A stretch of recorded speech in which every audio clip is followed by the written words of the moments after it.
Sonia Gandhi is now at the podium. She's speaking. Let's listen into her. Shri Shakti Singh Govind, Shri Shankar Singh Badhila, Shri Vittal Rabhadia, Shri Kumar Bavadia, Shri Dilsha Patel, Shri Bharat Solanki, Shri Tushar Chaudhary, Shri Siddharth Patel, मंच पर सभी उपस्थित नेतागण, भाइयों, बहनों, बुजुर्गों, बच्चों, इस हार्दिक स्वागत के लिए मैं आप सबको बहुत बहुत धन्यवाद। आप इस गर्मी में काफी समय से यहाँ इंतजार कर रहे हैं, मैं आपकी आभारी हूँ। गुजरात की इस धरती को, खासकर सौराष्ट्र, जिसका नाम हमेशा के लिए महात्मा गांधी जी के यादों से जुड़ा है, मैं इस महान धरती को प्रणाम करती हूँ। कल 169 वर्ष हो गए जब आपकी इस धरती से वह सूरज उभरा था जिसने अपने जीते जी अहिंसा, एकता और संवेदना के आदर्श का उजाला न सिर्फ अपने देश में बल्कि विश्व के कोने कोने में फैला दिया। आजादी की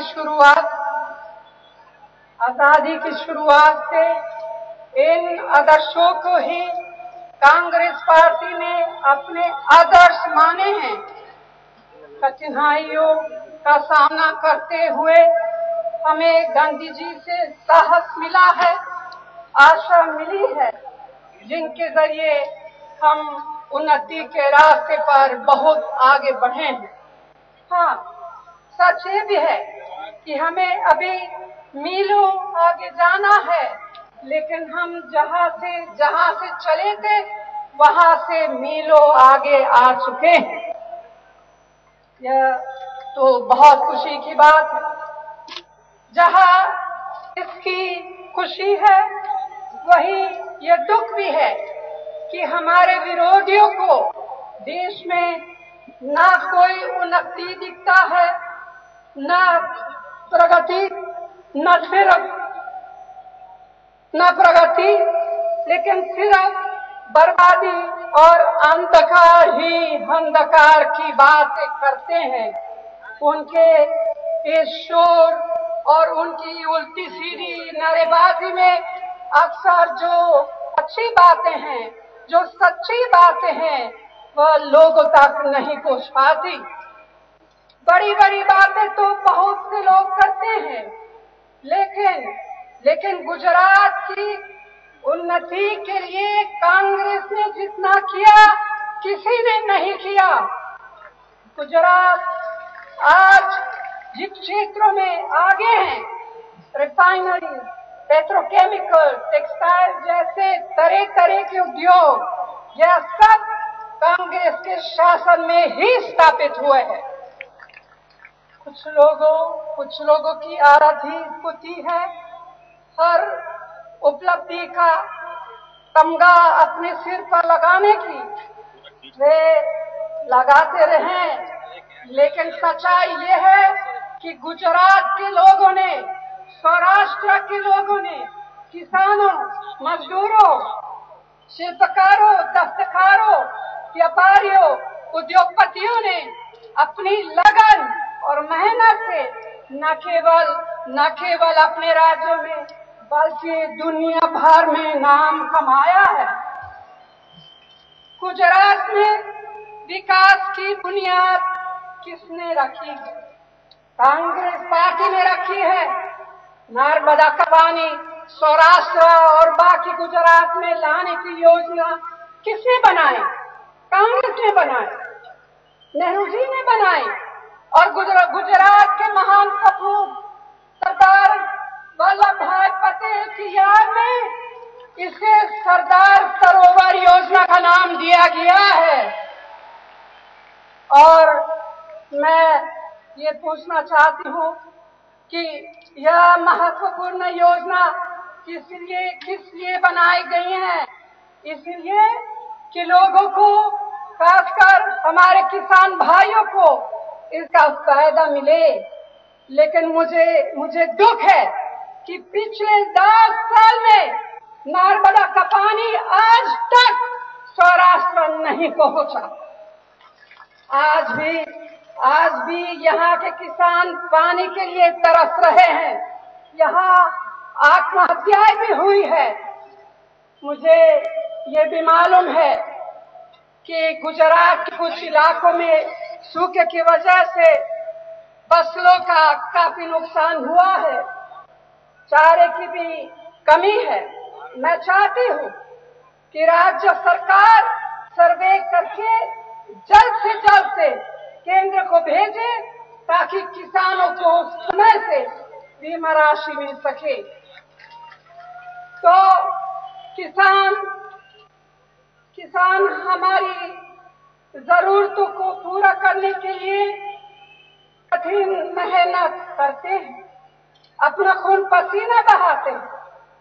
हमारी यूपीए सरकार ने किसानों की सिर्फ कर्ज माफी ही नहीं की, बल्कि उनके उत्पादन का एमएसपी खूब बढ़ाया और इतना बढ़ाया कि कोई सोच भी नहीं सकता था। बीज, खाद, सिंचाई और सस्ते दर पर बैंकों से कर्ज के क्षेत्रों में भी बहुत से कदम उठाए हैं। अभी हाल में हम ही ने बाजार भाव पर कपास खरीदने के लिए ठोस कदम उठाए हैं। मुझे यहाँ के मछुआरे भाई बहनों की समस्याओं का भी एहसास है और हमारी केंद्र सरकार उस पर भी जरूर ध्यान देगी। यूपीए की सरकार के जरिए आज भी यहाँ तरक्की के खूब काम हो रहे हैं।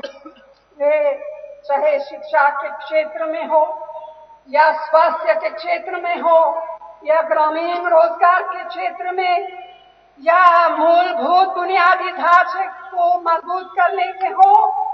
यही नहीं, शायद आपसे ये बात जानबूझकर छुपाया जा रहा है कि यूपीए सरकार ने भाजपा की एनडीए सरकार से 50% ज्यादा फंड गुजरात के विकास के लिए दिए हैं। कांग्रेस को हमेशा यही विश्वास रहा है कि जब तक गांव और किसान की प्रगति उस रफ्तार से नहीं होती जिस रफ्तार से शहरों में हो रही है, हम भारत को सही माने में प्रगतिशील नहीं कह सकते। होता क्या है? होता यह है कि किसान की पैदावार सस्ते से सस्ते दामों खरीदी जाती है और शहर में महंगे से महंगे दामों बेची जाती है। क्या मैं पूछना चाहती हूँ, क्या किसानों का हक नहीं बनता है कि उनके पैदावार की सही कीमत उन्हें मिले? क्या शहर में आम इंसान का ये हक नहीं बनता है कि रोजमर्रा की जरूरत की चीजें उन्हें भी सही दाम पर मिले? ये कब संभव होगा? ये तभी संभव है जब किसान बिना किसी बिचौलिए के अपनी पैदावार सीधे शहर तक पहुंच सके। और यही है एफसीआई का मतलब।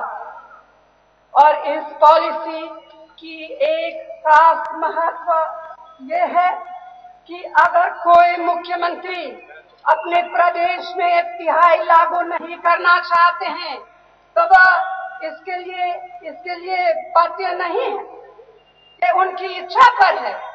तो फिर मैं पूछना चाहती हूँ कि इस पर इतना हंगामा करने और जनता को गुमराह करने की क्या वजह है, क्या जरूरत है?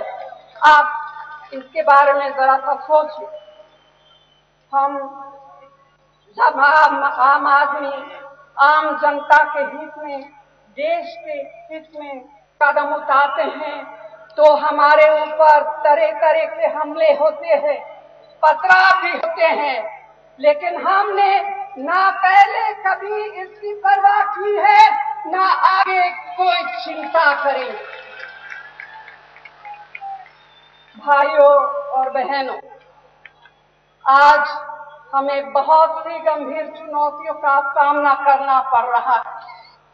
आप सब जानते हैं कि काफी समय से सारी दुनिया भारी आर्थिक मंदी के दौर से गुजर रही है। आज वहां यह स्थिति और भी गंभीर हो गई। शायद आपको मालूम ही होगा कि हमें अपनी जरूरत के मुताबिक 80% तेल बाहर से खरीदना पड़ता है। और एक और मैं बात में आपसे कहना चाहती हूँ कि जो तेल हम बाहर से खरीदते उस समय भाजपा एनडीए के समय के जमाने में 32 रुपए बैरल पर था, लेकिन आज वो तेल 140 रुपए पर बैरल पर है। इस्पात और खाद भी बाहर से खरीदना पड़ता है।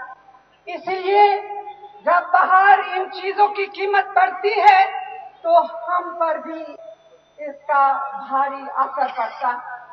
फिर भी जिस तरीके से यूपीए सरकार आम आदमी, आम जनता को राहत देने की दिशा में आगे बढ़ रही है, उसी तरह क्या राज्य सरकारों की जिम्मेदारी नहीं बनती है कि वे भी अपनी भूमिका निभाए?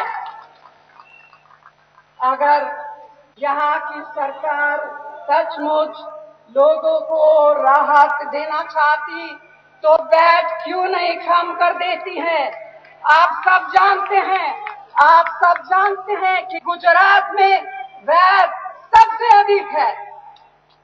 जिन राज्यों में हमारी सरकारें हैं वहां रियायती दर पर 3 और गैस सिलेंडर देने का फैसला हुआ है।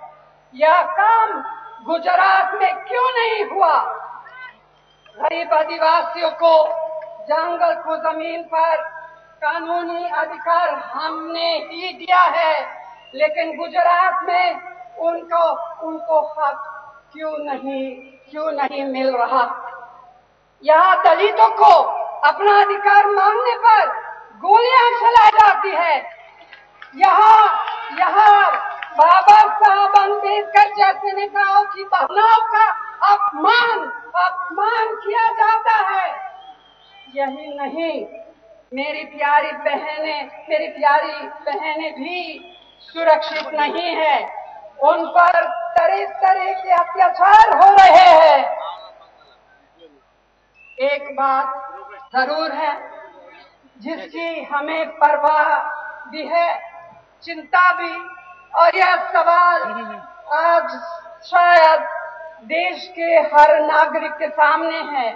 यह सवाल जो भ्रष्टाचार के बारे में है।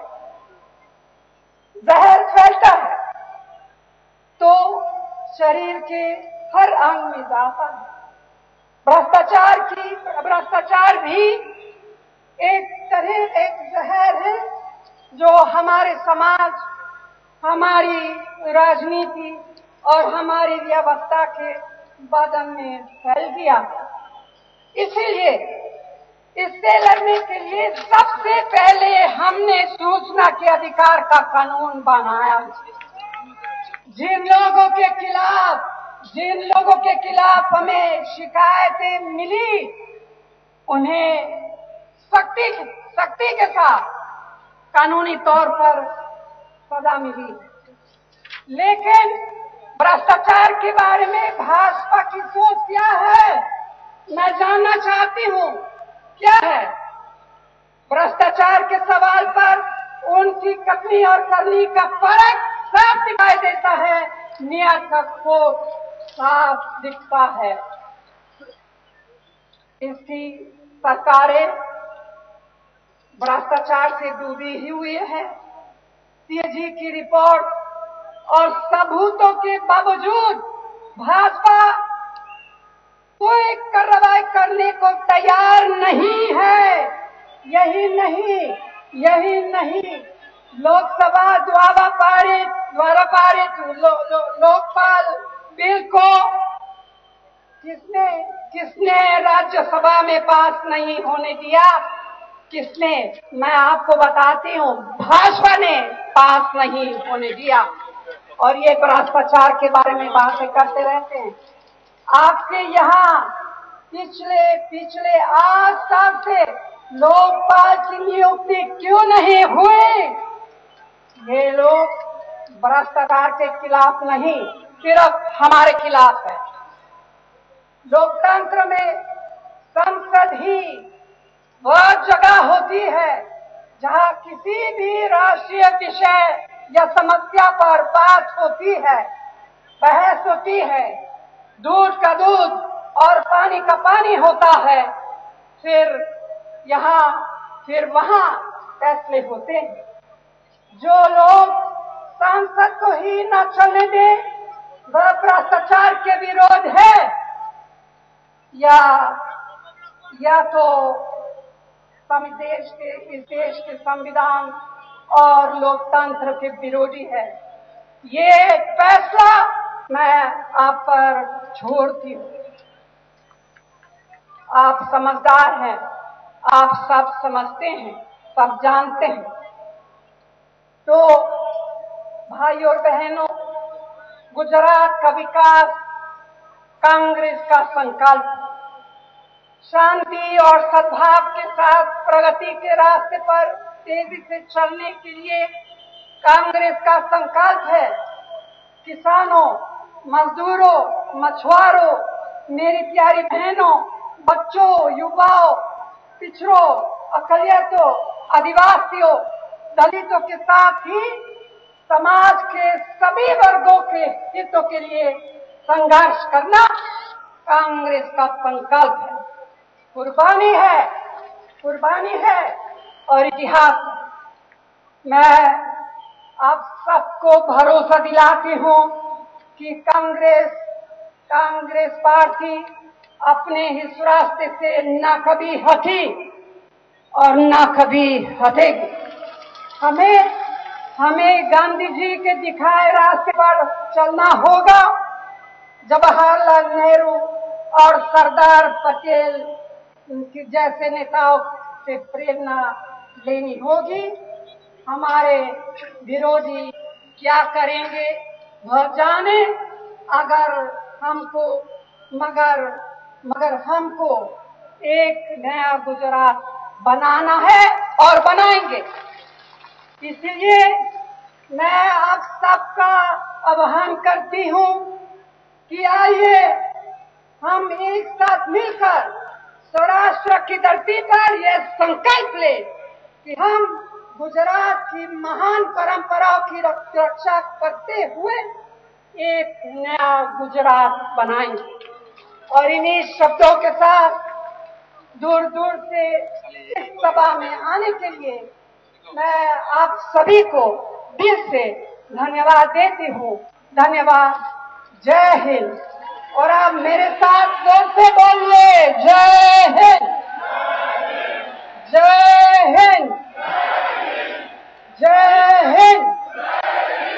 धन्यवाद।